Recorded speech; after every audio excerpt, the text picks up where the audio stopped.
So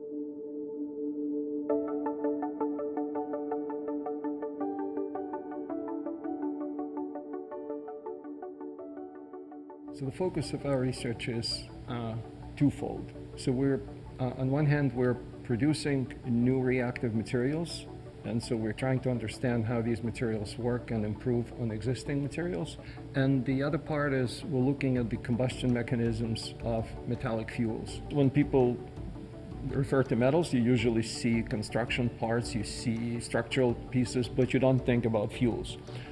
Powdered metals are very good fuels, especially such metals as aluminum, magnesium, titanium.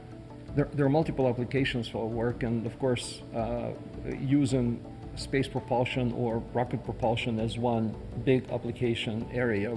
Other military-related applications would be missile propellants, explosives, and pyrotechnics. So that's all areas where metals are used. Mechanical process is initiating chemical reactions by mechanical energy.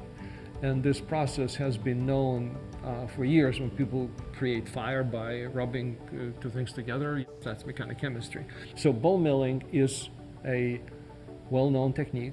What we can do now is we can generate a lot of new materials, new components by initiating reacting mechanically. We can choose all kinds of materials to combine.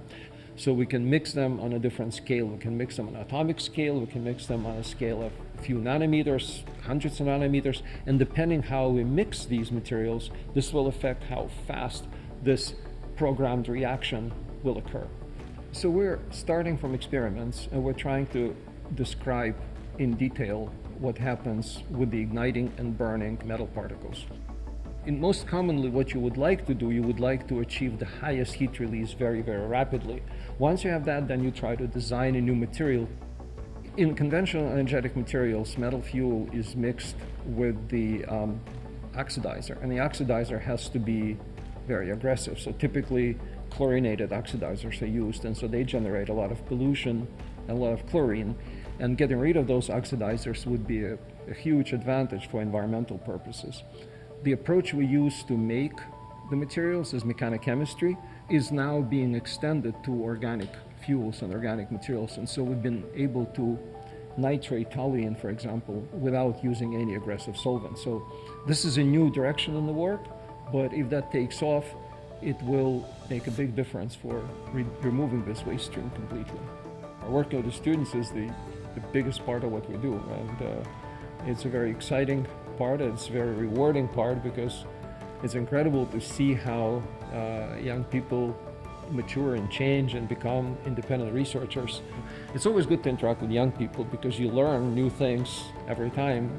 Sometimes things you expect to learn, sometimes things you completely unexpected, but you learn from them. And hopefully they learn from us. And some of them we interact with professionally now, so it's very exciting.